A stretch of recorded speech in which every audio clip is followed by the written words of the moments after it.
It's a shame that we're dealing with a tight deadline, but it is good to have a constructive debate. So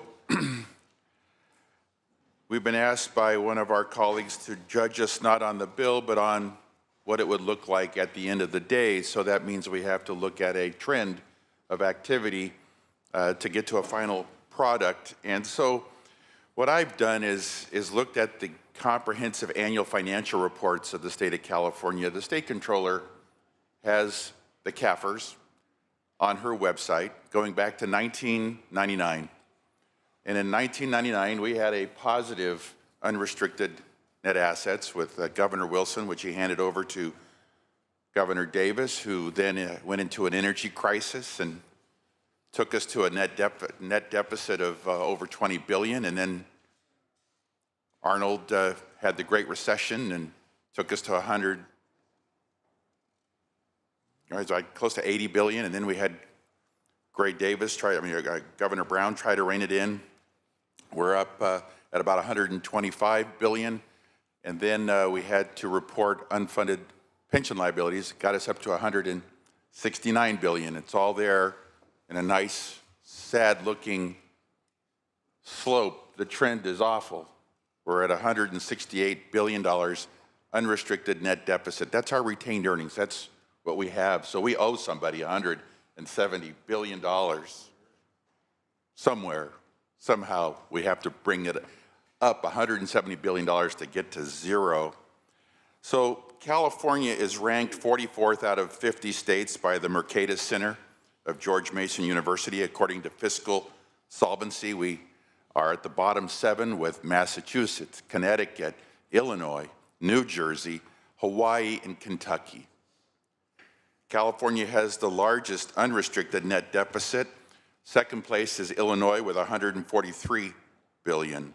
California has the largest defined benefit pension plan unfunded actuarial accrued liability in the nation. It has the largest retiree medical unfunded actuarial accrued liability in the nation. It's over $76 billion, and our controller has decided not to include it on the balance sheet. If she had included it in the balance sheet, our unrestricted net deficit would be $250 billion. Nearly $250 billion this state is upside down, according to its own audited financial statements. So now we want to take on single-payer health care, which has big numbers too, $400 billion. But I have to remind myself that we're a state, we're not a country. We're watching Canada do it, but I'm watching Canadians come to the US for better health care. And it makes you wonder, will people in California go to other states to get better health care? Or will other states' residents come to California to see if they can get universal care? And what are the time frames and limits and restrictions?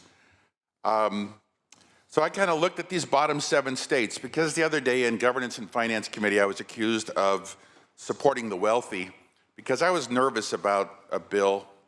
It was 567, which was put on inactive today, about what it would do to those that earn $1 million a year in California, because only 1% of our residents provide 50% of our personal income tax revenues, and that's 1/3 of our total revenues. And so what happens if we upset the wealthy in California?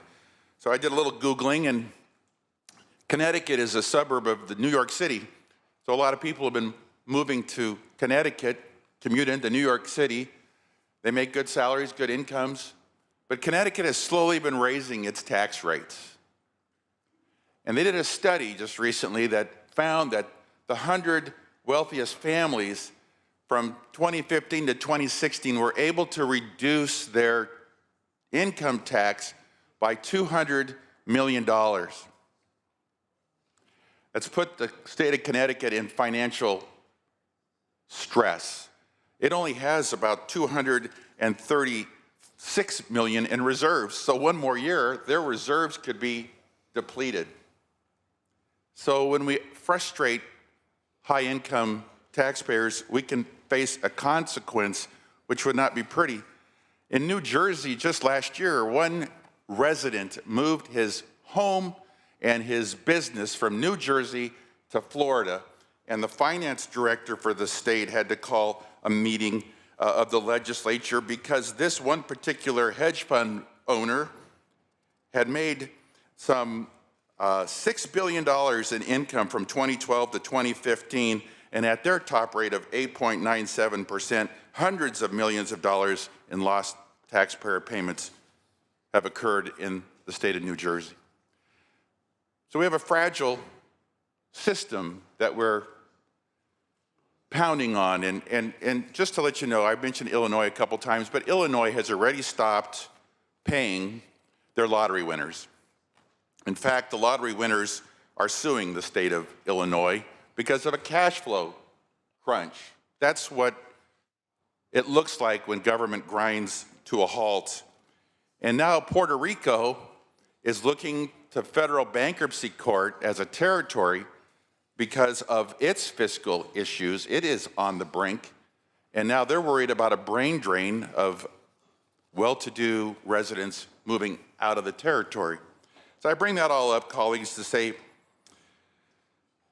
we should have our house in order before we take on something this big. We should not be maxed out on our credit cards and then try and buy a Mercedes-Benz. We've got to have some balance. And sometimes I wonder, colleagues, if having medical insurance means that you have health care. And we're talked about millennials and wanting instant care. Coming from Holland, my aunts and uncles are living with universal health care. And my uncle was diagnosed with cancer. And because you want to cap how much you pay physicians and surgeons, in Holland, they just do 2 surgeries a day. There's no reason to pump in a third or a fourth because they're not going to get paid anymore. And so my uncle had to wait 6 months for surgery. And they opened him up, and they pretty much sewed him back up. And they went to my aunt and said, you might as well take him to a hospice and enjoy the last few weeks. And that was the end of my uncle. And I just wonder, how are Medi-Cal payments working for those doctors who are taking them now? I served for 4 years on a county-operated health system, and every time this state had a crisis, we reduced doctor payments by 10%. And then they try to fix the problem, and they put Prop 56 on the ballot, and what have we done to that? We have redirected the tobacco revenues elsewhere in our proposed budget. So we've already mentioned VA hospitals not doing so well. We've mentioned other states. Vermont failed opportunity. So this legislature believes it can fund a $400 billion bureaucracy, and it seems glib to me that it's a work in progress.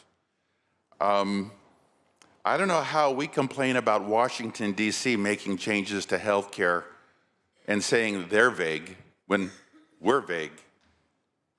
So I also wonder, well, if we're going to change healthcare providers for our bargaining units, I wonder, Madam President, is that a meet and confer item? So with all that, half of me says we ought to do this, because I feel like I'm in the car with Thelma and Louise. And I would just assume rather get over that cliff sooner than later, because this accountant is just having an anxiety attack about this idea. And I have this fear that we're going to be right behind Puerto Rico trying to figure out how to get into a federal bankruptcy court. So with that, this is not a collision course, as someone said. I see this as a being on the wrong road, heading straight for a fiscal cliff. And colleagues, that's why I'm opposed to Senate Bill 562. Colleagues, cliff dead ahead.